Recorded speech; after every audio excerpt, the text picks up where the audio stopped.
Hi guys, what's up? My name is Sean Wayne and today at pag-usapan nga natin itong naging sagot ni Madam Maharlika sa sinabi ng PDEA after niyang ilabas yung mga documents about sa report back in 2012. Okay? Ito po ay panahon ni Pinoy.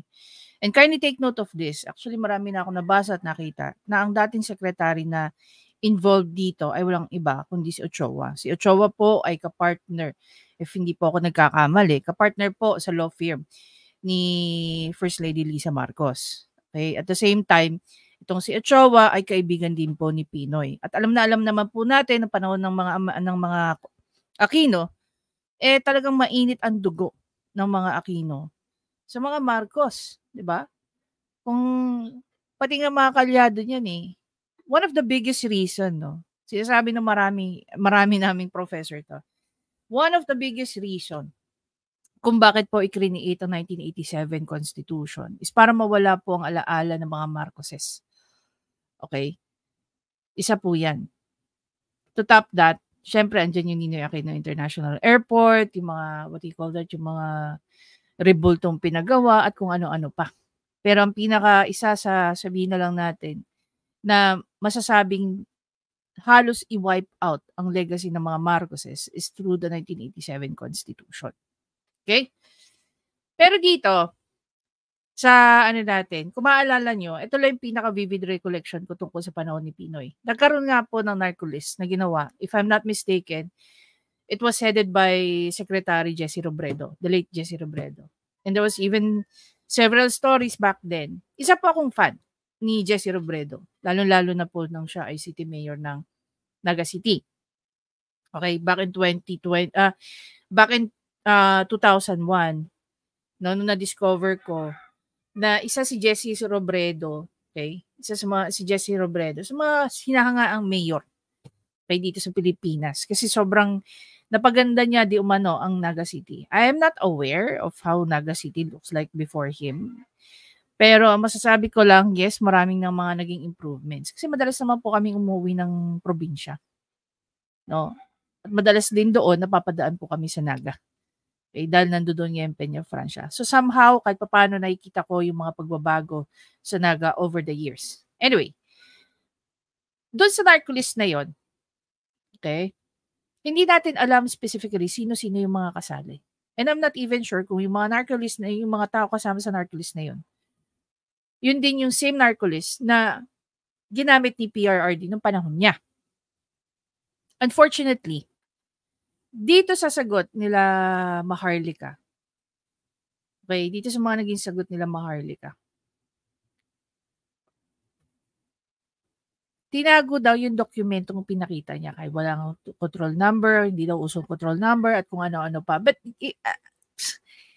hayaan ko na lang si Maharlika na mag-explain sa inyo because she knows better. O pasabog na sangkot ni Kuting sa pulboronic at hindi lang actually pagkakasangkot. Ngayon, mga kababayan, pinalalabas ng PDEA na basahin muna natin yung kanilang litanya. Alright? Yung litanya. Pakita natin muna si PDEA at sagutin natin. By the way, paano mo pagtitiwalaan uli ang isang PDEA chief na walang kredibilidad na si Virgilio Moro Lazo na nagtatanggal o tinatanggal ang mga tao sa PDEA na nagtatrabaho ng tama at huling-huli niyo sa camera, sa video, yung 5-minute video na nang dibdib siya, nang trip siya, nang api siya ng kanyang Director of Intelligence na si Attorney Delgado at tinanggal nila yon. Okay? Diba? So, pinapakita ko lang kasi sa korte, mga kababayan, kailangan ipakita ang personal. You know, I think, speaking of that, I think him being a lawyer, pwede naman yung file ng kaso itong si Lazo. Kung totoo man na sinaktan siya ni Lazo, no? That's physical injury. Diba? Pinasuhan ba?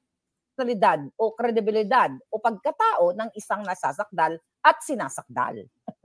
At sa panahong ito ay isasakdal natin ang mga buwaka ng Genemes. Labanan natin mga salot, sabi ni Marcadia, okay? O Marcaida. Sagutin natin. Ito, mga kababayan. Abot kaya Yan ang sabi ng PDEA, okay? Ayan. PDEA debunks fake operational documents, okay? The Philippine Drug Enforcement Agency debunks the false operational documents currently in circulation in social media, okay? Bakit di nyo sinabi ang pangalan ni Marcos Jr., di ba, na kumakalat dahil na si Marcos Jr. ay dapat huhulihin ng PDEA. Kaso lang, may umarbor. Di ba? Hindi nila pinangalanan si Marcos Jr. Kung matalino kayong lahat, kayo mga mainstream media, na kayo ay binubusalan kayo, like Daily Tribune ngayon, kawawa naman, di ba? Diniktahan. Let's talk about Tribune later. Sabi ni Lazo na walang na-immoral na isang judgemonyo dyan sa PDEA, 2 pictures of documents were posted online, an authority to operate and pre-operation report, both dated March 11, 2012. All right. PDEA ran check through its plans and operation reports management information system or PORMIS and found that no such operation was logged on said date. Intindihin natin yan, mga palangga. Sabi ng PDEA, actually yan din ang sinabi nila dati nung nagsalita si Pangulong Duterte sa may isog na nakita niya sa listahan si Kuting. At yan din ang sagot ni Lazo, ni Lisa Tanas, dahil sila nagpapatakbo ng PDEA, na hindi nakita sa kanilang database. I'll answer that. Sabi niya, PDEA ran a check through its plans and operations reports management of information or system of PORMIS and found that no such operations was logged on said date. Wala talagang makikita dyan sa database. You, PDEA people, alam nyo ang sinasabi ko at sinasabi nitong ulol ninyong boss. You know why? Bakit? Kaya nga ang sabi ko, dito sa mga papel na ito, ay binili o inarbor ng isang mataas na cabinet secretary ni Noynoy. Sino yon? Pangalanan na natin siya.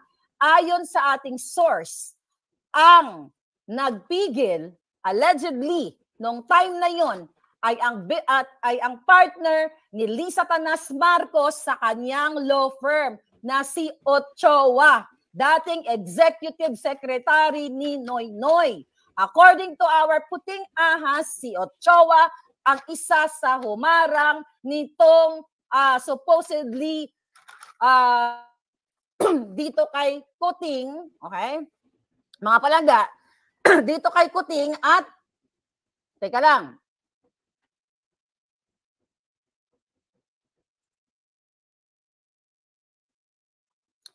diba, dito sa dokumento,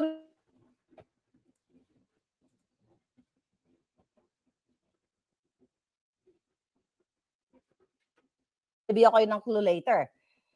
Sabi dito sa pre-operation report, name of target, no alias. Kasi buong-buo yung pangalan niya dito, no alias. This is March 11 of 2012. Name of target, no alias, blank, Bongbong Marcos at Bonget. Siya may alias siya, Bonget. And some unidentified male and female cohorts. So gusto niyo na bang malaman etong artista na ito? Kung sino ang kasama ni Marcos Jr. na sumisinghot nung mga time na yon nung 2012. Ito ang clue. Okay? Ito yung kanyang mga litanya sa pelikula. Sabi niya, may relasyon ba kayo ng asawa ko? Relasyon? Relasyon! Querida, kabit, number 2, mistress, relasyon! Terry, wag mo ako mga Terry. Yung actually, nung una, kay Miss Pebbles ko yan nakita. Hindi ko pa mag-grasp. Okay. Hanggang sa nakita ko yung post ni Jay Zonza. Okay. Kinonek ko na yung dalawa. So, yun na nga. Siya na nga. Tanong ko ang sagutin mo, are you fucking my husband? Yan ang clue. Mga palangga, yan ang clue. Huwag ba ako mga-Terry? Oh, gusto niyo ulitin ko? May relasyon ba kayo ng... And I just realized, no, medyo matagal-tagal din siyang nawala sa limelight, wala sa showbiz, walang project. I don't know why. Okay? Tapos malalaman natin may mga ganitong eksena. May mga ganitong... Imagine mo, no? nagre-react ka lang sa mga ganitong bagay, tapos ikaw pa yung tatawaging fake news peddler na BBM youth movement. How pathetic these people. Asawa ko, relasyon? Relasyon. Querida, kabit, number 2, mistress. Relasyon. Terry, wag mo ako materi-teri. Yung tanong ko, ang sagutin mo, are you? Are you? Are you? Oh, ba't naging ganyan? Ito nga guys, no, may pinost dito si Miss Clisette. Sabi niya dito, Dear Pidea, hindi enough na mag-release kayo ng statement. Kasuhan niyo si Maharlika. Gawa kayo ng paraan kahit US citizen siya. Sayang naman na tuta tayo ng Amerikano kung hindi nila tayo matutulungan. Okay? There's another post coming from her. Sabi niya rito, Dear Pidea, Maharlika's claim that the document with her are real isn't just libel. It's fraud. Just to fake a Pidea document is fraud. That's a government agency document. That's a government agency document you're faking.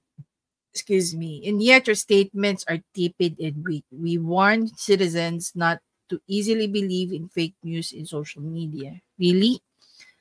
Your legitimacy and credibility will suffer if you don't find a way to make her accountable. Sue her or you lose credibility. Ako, I agree with what KLC said here. Diba? Kasi dalawa lang na mangyayari dyan eh. May ma-open na Pandora's box or mapatunayan na nagsisinungaling nga si Maharlika. Yun lang naman yun eh. And yet, bakit hindi nila kinakasuhan si Maharlika? O dahil mas maraming itatanong si Maharlika just in case? O dahil ipapakita ni Maharlika lahat ng mga dokumentong hawak niya pertaining or related dito sa issue ng pagiging drug user ni PBBM? Diba? Balik tayo kay Maharlika. Ay, nako, mga palangga. Ay, nakakaloka. Kailangan. Okay. Wait a minute. Bakit ganyan ang aking, bakit lumaki yung aking, what the heck? Wag niyo ako materi-teri. What's going on with my, my gosh. Pakilitan nga. Bakit ang laki? Ba't ganyan? Sorry. Ba't lumalaki yung aking, Anyway. Oh, okay. What the heck? Dahil lang palangga. All news by makikita dyan sa form. You know what? Even if magsalita, which I really doubt it, no? Hindi naman niya admit yan eh. There's a very big possibility na hindi niya admit.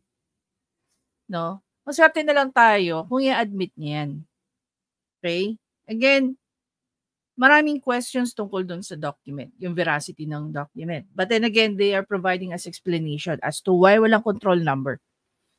Na sinasabi ni Lazo kasi nga po hindi natuloy dahil nga inarbor. Pero yung dokumentong ito, mga kababayan, so para lumalabas dito, inarbor through Ochoa.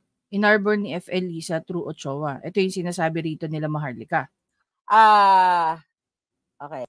Which obvious naman at guys, we all know na uso sa gobyerno yung arboring. Diyos ko, simple traffic nga lang, violation. Diba? Tawagin mo yung kaibigan mo. Mahuli ka sa kalsada, tawagin mo yung kaibigan mo na may kakilala sa mga traffic enforcer dyan sa lugar na yan. Oh, ano sasabihin ng kaibigan mo doon sa nanghuhuli? Pre, arboring ko na yan. Yan pa kaya? Talaga? Parang feeling nyo first time kayo nakarinig ng salitang arbor sa mga ganitong eksena. Okay. Yan natin, napakita natin. Tignan ko kung baka may ma-incriminate dito ang tao. Baka kasi papatay nila, mahirap na. Okay, pero gusto ko lang sabihin sa inyo na ito po ay permado. Alright? So ito ay permado mga hitad. Nakita niyo ba to? Layuan natin. Okay, nakita niyo ba to sa baba? Layuan natin. May perma yan. O, kaya ako tinakpan, mga hitad. May perma yan. Hindi ko lang yan basta-basta tinakpan. Yan ay ang pangdama natin sa sa PDEA. Yan, nahulog na naman kayo sa patibong. Mga jutang ginemis nyo. Alam mo, nagmana kay Duterte. Strategist. Ayan mga kababayan, malayo lang yan. Nilalayo si Nadjako. May pirma po yan ng supposedly na na mag-read. Ngayon, the question is, mga kababayan, ang tanong ng bayan, Ang sabi ni Lazo dito, ng PDEA, a critical feature of Formis is that one cannot insert or tamper with recorded operations. Hindi nga na-record dyan sa Formis na sinasabi niya kasi nga inarbor na ayon sa ating puting ahas nung time na yun ay si Ochoa. Alright? All pre-operation documents are serialized and recorded in this database. This ensures the system's integrity and negates any doubts on data the system contains. In an age, sabi ni Lazo, in an age, listen to this, darling, namnamin natin, intindihin natin ang bawat kasinungalingan ng jutang din ng gobyernong ito. In an age where artificially intelligence can generate realistic fake videos. Why the hell this jutang ginimes, okay, na PDEA, na minention niya ang sa panahong ito, sa panahon ng artificial intelligence, na pwede mag-generate na ng realistic fake videos. May pinakita na ba akong video? Wala pa. Kung matalino kayong lahat, alam ko matatalino. May point siya. May point siya. Papel pa lang yan, wala namang video. Talino kayo. Okay? Ito ay in preparation dun sa mga part 2, part 3, part 4 natin. Inuunahan na ng gobyernong ito na, hey, kapag may lumabas na video, kahit na sikuting na nandiyan dyan, this is in AI o this is fake. See? See, mga palangga? I told ya. So, kinukondisyon na ang utak ninyo na kapag ito ay lumabas ang video, ay AI yan. Kapag si Kuting ay nagsisingot ng pulburon, kasama si Terry, mga palangga, yun. Tapos sabi niya, additional spurious documents and fantastic claims at having insider information. The public is cautioned to be more careful in believing such fake news. Julul, pakita natin kung sino ang tunay na nagsasabi na fake news. Tanggalin na muna natin yan. At Epson, we engineer for good. Robots that are Okay. Ayun, bumalik na ako sa dati ko. Ngayon, mga palangga, Lazo, you talk about artificial intelligence. Ito lang, ano lang to bago ako tumutok doon sa bonggahan natin, mga palangga. You talk about editing.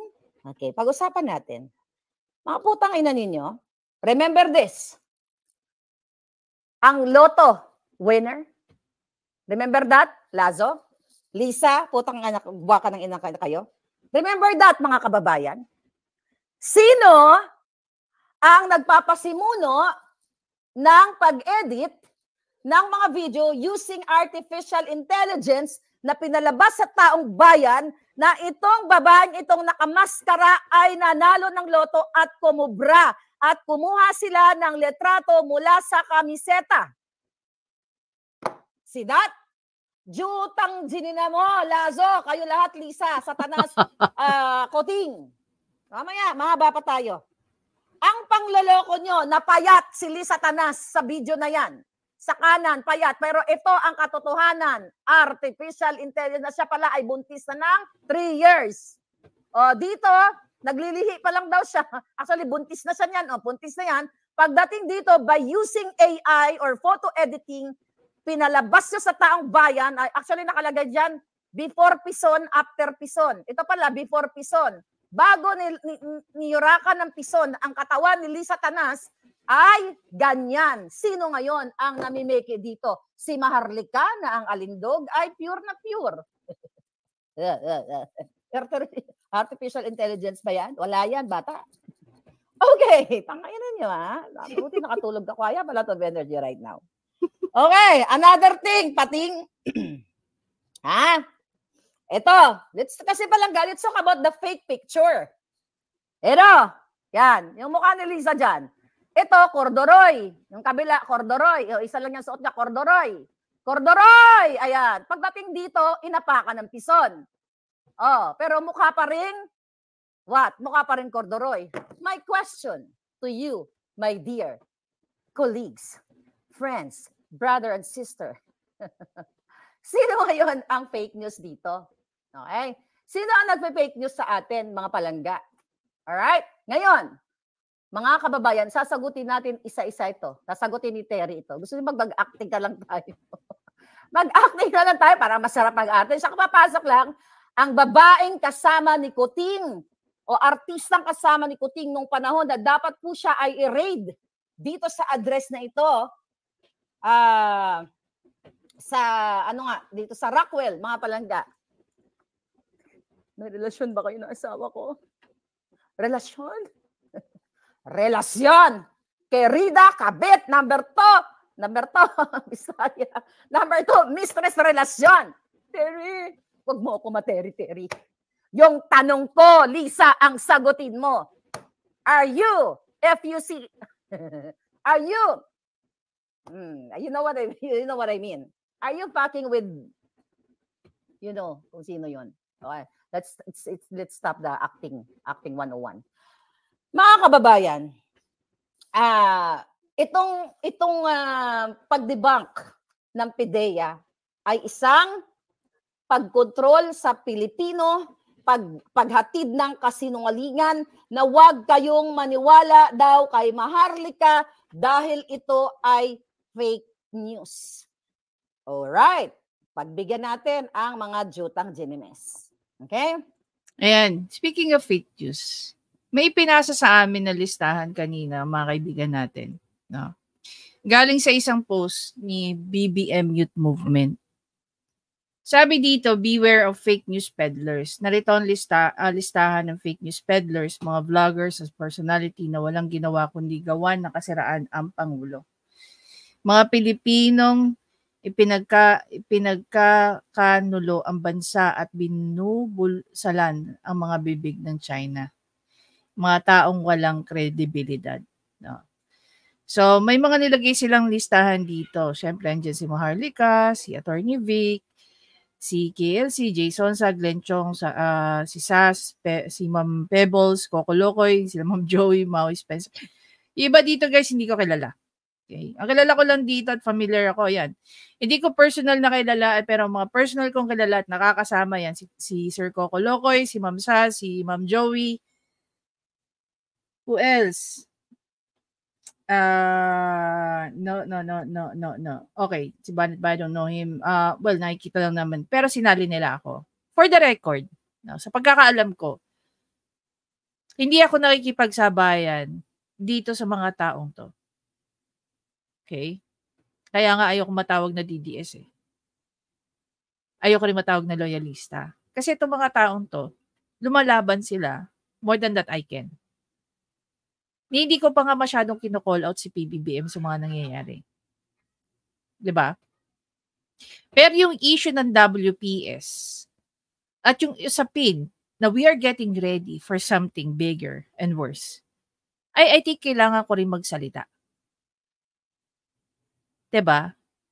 And again, for the record, hindi ako nagpo-propagate ng mga news. As you can see, nagre-react lang ako at nagbibigay ako ng commentary. 'Di ba? So far, wala pa akong masyadong pinopost sa mga nangyayari sa governance ni PBBM. I don't even like to indulge sa mga bagay like yung pagbabody shame o kung ano pa man between kay PBBM o kay FL Lisa. I'm trying to keep my distance on that kind of approach. Kasi as long as nakikita ko na si VP Sara ay sinusuportahan si PBBM, kahit marami na akong gustong sabihin, I stay quiet. I stay distance. 'Di ba? I stay distant dun sa mga topic na ganon.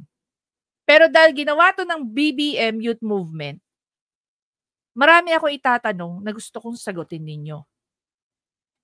'Di ba? Even before kayo mag-create ng mga listahan na to. And definitely, hahabulin ko kayo dito sa listahan nyo to. 'Di ba?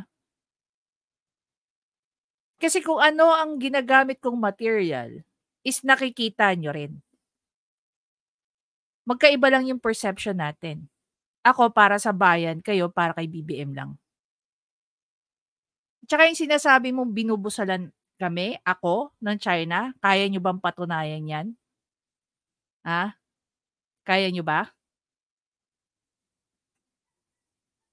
Mukhang nawiwili na kayo sa mga pinagpo-post ninyo na wala kayong ebidensya. Ha? Pinagkalulo? Baka nakakalimutan nyo. Nasira ang pag-aaral ko dahil sa pagprotekta at pagdepensa kay Bongbong Marcos nung panahon ng eleksyon. Kaya huwag kayong bibida-bida dyan. Diba? Kasi kung ano yung inilaban namin para kay BBM noong panahon na yun, hindi nyo kayang ilaban yun. Kami ba nakakuha kami ng suporta galing sa inyo? Hindi. Pero kayo, nakakuha kayo ng suporta galing sa amin. Tapos ang kakapal ng mga mukha nyo na magawa kayo ng ganitong listahan. Sana nga kasing galing at tapang ko yung mga nasa listahan, pero hindi eh. Mas mandirigma pa sa akin yung mga yan. Ayoko nga malinya sa kanila eh. Dahil mas naririnig yung mga boses nila kaysa naririnig yung boses ko. For the longest time, busy ako sa pagre-react ako sa mga Senate hearings. Tapos kakalad ka rin nyo ako dito, mga putang ina kayo. Sige. Gusto nyo ako isali rito? Sige. 'Di ba? Ginusto niya yan eh. Balik tayo kay Maharlika. Ayon sa ating, tinanong ko sa aking, sa aking PIDEA friend. May friend tayo dyan eh, madami. Okay? Sabi ko, sir, ano sa tingin mo ang binato kong mga dokumento? Okay? Ang sabi niya, hindi fabricated yung document na pinakita mo. Sabi ko na sa iyo eh, yan ang i-debunk ni Lasso. Kasi nag-usap kami bago ako mag-vlog. Sabi niya sa akin, yan yung original, sabi niya, yung original na hawak mo, may pirma yan. Okay? May pirma yan ng bona fide officer. Okay? Yung director, that time, nag-i-exist yan. So, ibig sabihin, yung mga natinakpan mo, sabi niya, yung mga tinakpan mong mga pangalan, at yung mga yung director dati ay coexist. So, your document is bona fide. Okay? Is original. Alright? Sabi niya, ito, tinanong ko siya. Actually, tinanong ko siya bago ako nag-vlog. Sabi ko, sir, bakit wala itong control number? Hindi naman ako police, hindi naman ako PIDEA. So, I'm not privy to that whatever. Okay, sabi niya, yung control number, okay, kapag ang direktor ay pinursue na yung operation, doon pa lang sila magko-coordinate sa Tactical Operation Center para ipasok sa system yung control number. Since may pumigil nga na mataas na kabinete, well, sinabi ko nga, ayon sa ating source, si Ochoa, na business na partner ni Lisa Tana sa law firm niya, kaya wala talagang control number yan. Kasi hindi na i-pursue ang operation kasi inarbor nga. Ito idagdag mo pa. Meron tayong dagdag na impormasyon. Okay? Miss Maharlika, good job. Okay? Natataranta na ang mga taga-PIDEA. Natataranta na, tinaranta mo ang buong bayan. Ha, ha, ha. Sabi niya. Ngayon, sabi niya, ito pa. Pwede nagdag siya dito. Right? Grabe yung information mo. A1 talaga yan. Okay? A1 talaga yan. Okay, sabi niya, ito, dagdag mo pa. Ito, mga palangga, open your eyes and ears. Miss Maharlika, noong 2008, muntik nang tinrabaho ng PNP anti-drug unit yang si Kuting. Kaso, kaya lang, pinigilan, okay, hindi to statement ko, galing po sa ating informante, kaya lang, pinigilan ni Colonel Razon. O, hanapin nyo, 2008, sino si Colonel Razon? Ako sa nagigil. Na pattern siya doon sa pag-weigh bill ng pulburon. Nagpapadala ng pulburon. May ano daw ito, nagpa-package. Nagpapadala ng pulburon from Cubao papuntang Ilocos through Fariñas bus liner. Tapos may kukuha na lang doon sa bus station. Yun talaga ang isa din sa pinaka malapit na sana nahuhulihin si Kuting. Pero sabi, wag na lang daw munang pag-aksayahan ng panahon kasi ma-influensyang tao. Ito pong statement na ito galing sa may knowledge about dito sa papel na ipinakita ko sa inyo. Alright, may pinakita pa nga siyang sample sa akin Pakita natin 'to Ayan para lang kayo alam niyo, this is actually itong sample na pinakita niya sa akin ng pre-operation report. Control number, dak. Wag na natin, baka mapahamak yung ating informante, kaluoy man. Okay? Target, Lisa Tanas. Charing lang. Okay? So ito po, ito. Okay? Lead, ayan. Pakita natin. Ayan, sinend niya sa akin. Okay, bagong logo. Just to prove na ang mismong nasa mga taga-PIDEA ay buwisit na sa, ayan, may logo na. Tignan natin. Okay? Ayan. Baka lang maano nila malaman nila. Ayan, Okay. So ngayon, mga palangga, sino ba si Ochoa? Si Ochoa ay dating executive secretary ni Noynoy at yun nga, business partner o law firm partner ni Lisa Tanas sa kanyang law firm na Most Marcos Ochoa Serapio Tan. Okay? That was before pa, siyempre, that was 20.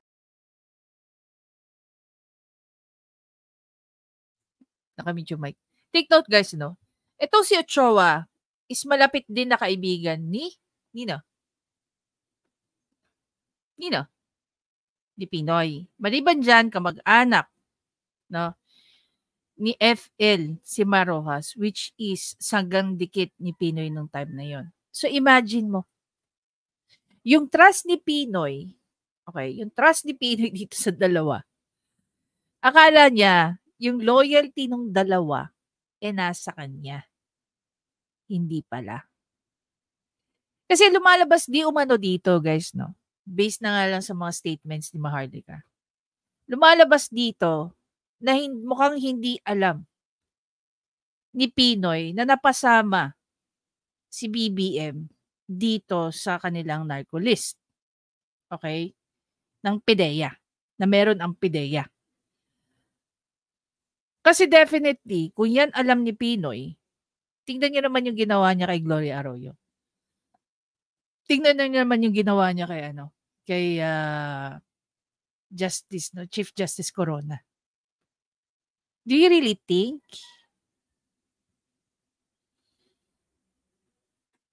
hahayaan ni Pinoy na ito ay magsislide away lang sa kanya? Of course not. Of course not. I really don't think so. Well, then, sino ngayon si Ochoa? Si Ochoa po ay brother-in-law. Para makita nyo yung connect kung paano, yung anatomy of the crime. Okay? si Ochoa, ang kapatid niya na si Maria Teresa Ochoa ay inasawa o mag-asawa sila ni Jerry Acuzar o Jose Jerry Acuzar. Sino si Jerry Acuzar? Siya po ay itinalaga ni Lisa Tanas, ni Kuting, na secretary dyan sa Department of Human Settlement of Urban and Urban Development. Makes sense. Then you connect the dots. Now, PIDEA, government, mga jutang ginemes kayo. Huwag niyo ako materi-teri. Jutang ginemes, teri-teri. Okay. Mga kababayan, paano ba dapat, i-debunk ni Lazo itong itong dokumentong pinapakita ko? You know what? Napakasimple lang to. Ano ba ang akusasyon? Hindi ako nag-akusa. Si Duterte ang unang nagsabi na si Kuting ay nakasama doon sa PIDEA list. Well, pinasinungalingan nila yan. What do you expect? Ngayon, para sa kaalaman ng ating mamamayan, hindi po pwedeng magsalita lang may akusasyon si Maharlika o ikaw, tapos sasabihin na lang ng gobyerno, fake yan si Maharlika. Sa mundo ng batas, kung nasa korte tayo, kunyari, nasa korte lang tayo, Iimbestigahan both parties na magpapaliwanag saan nanggaling yung pinagsasabi mo, Maharlika. Kunyari nasa korte, paano mo i-verify that this document, actually tatlo ito, akala niyo, pinapadama ko lang kayo mga hindot. May kasama pa, may isa pa to, may March 10 pa ito, 11, and March 11 to, may March 10 pa ako hawak. Mamaya, papakita natin sa inyo.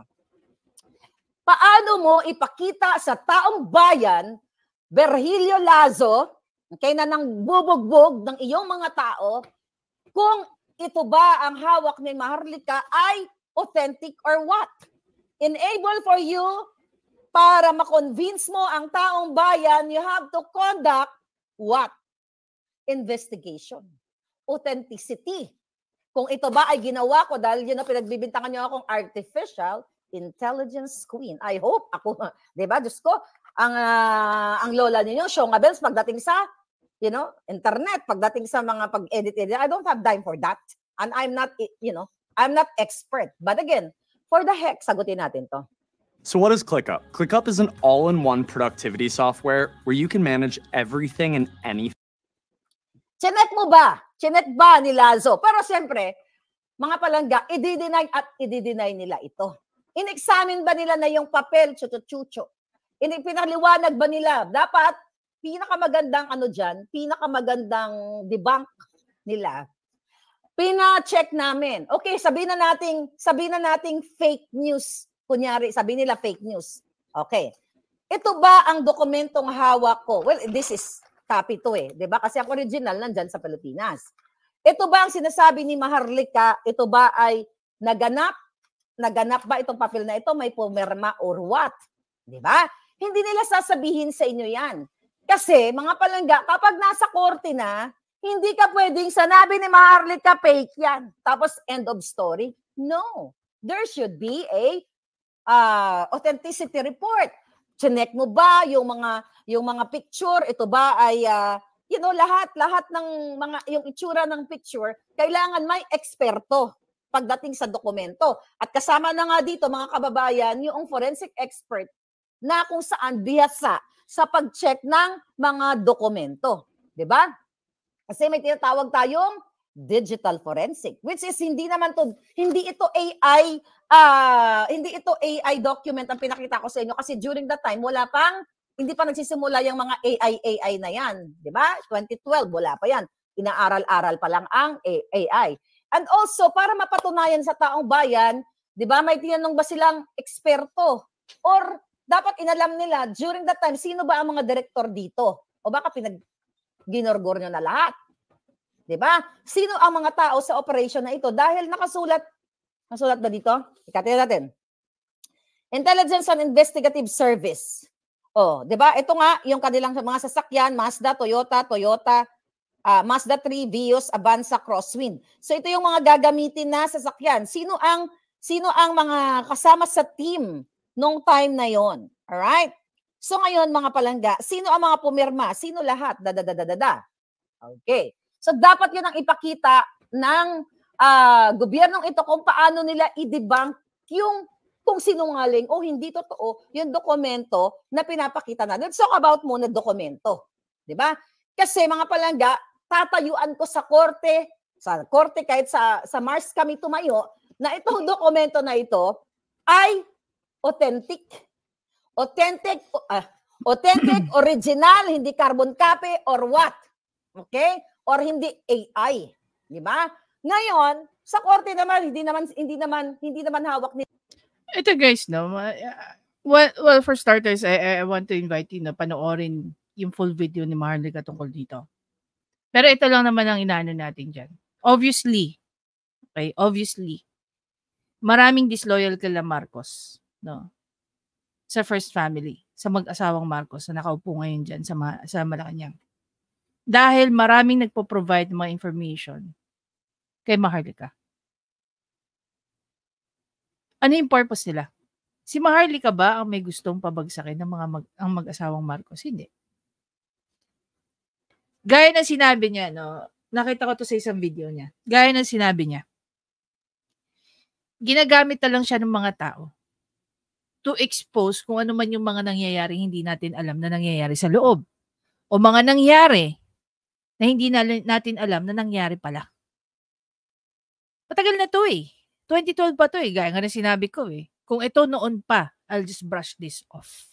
Pero dahil dun sa ginawa ng BBM Youth, gigisahin ko kayo ngayon. 'Di ba? Sasama na ako sa krusada ng mga to. Ako, as much as possible, I really don't want to be part of any of this. I just want to be myself. I just want to make commentary. I just want to make some observations. Gusto kong i-analyze yung mga nangyayari. It is the same thing. You know, of course, I want to shout out my panyero, Mang Temyong. We talk about politics almost every single day. Yung mga nangyayari.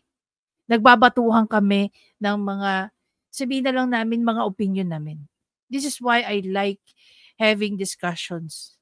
Not just about Mang Temyong, no? With other people. Kasi balanse kami pag nag-uusap eh. Hindi kami hindi kami anti-Duterte at hindi rin kami anti-Marcos.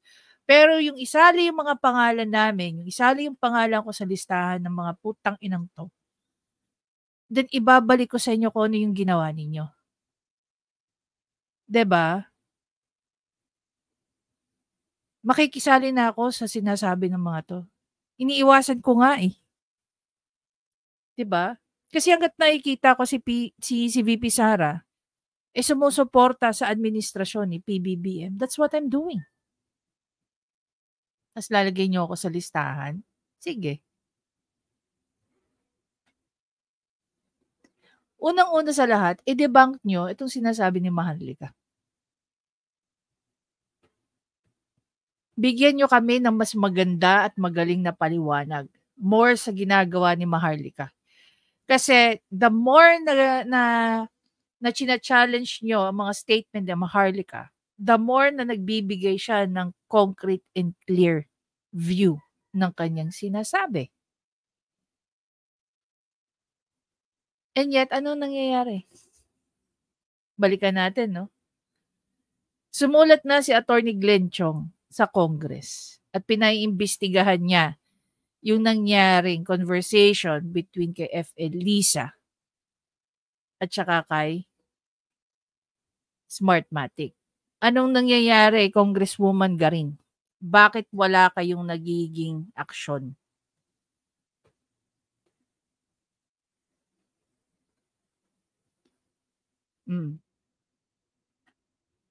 Another thing, bakit nga hindi nila kinakasuhan itong si Maharlika at saka si Attorney Glenn Chong?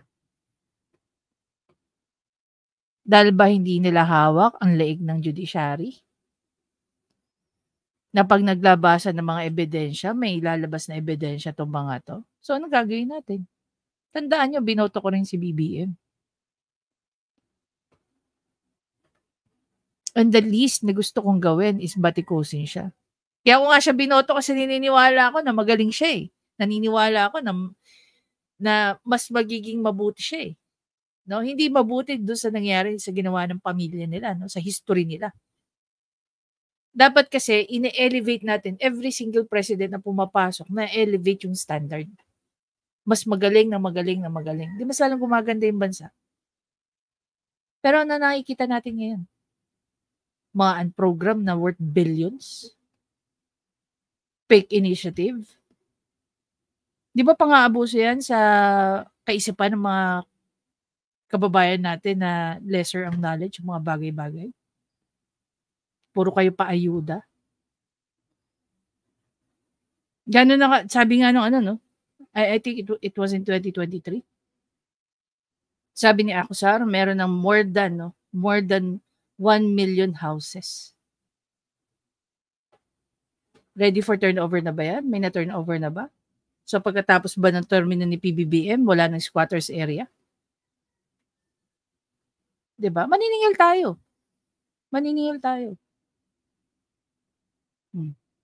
Magkano ngayon ng kilo ng bigas? No? May pinost dito ang ang Manila Bulletin. Magkano na kilo ng bigas ngayon? 57 to 65. Imported, local 57 to 65. Premium 52 to 63, 61. Magkano ang pinakamura? 48? 50?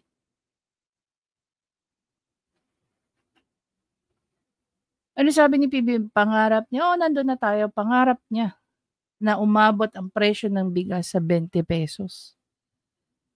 Di naman tayo sinabi na malapit ng mag 3 times yung presyo.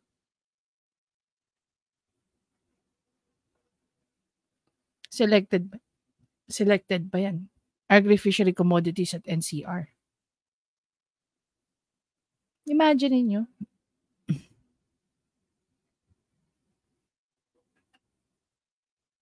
Oh. Ngayon lang tayo nag-comment. Ngayon lang kayo man maririnig sa akin. Again, magpasalamat kayo sa BBM Youth. Para kalad ka din yung pangalan ko. Diba? Sasabayan ko na sila Ma'am Joey. Sila Sir Kokolokoy.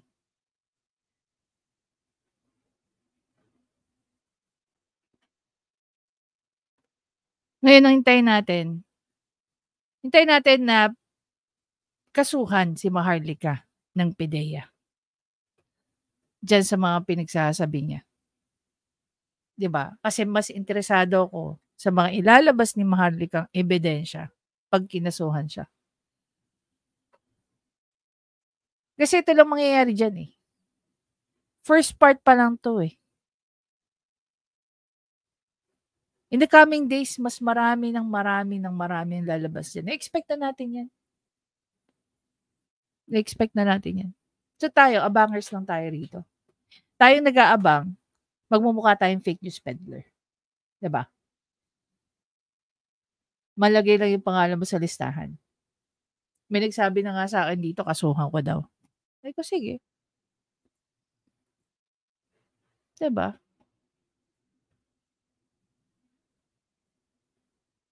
Hilig nyo sa mga palistahan ninyo.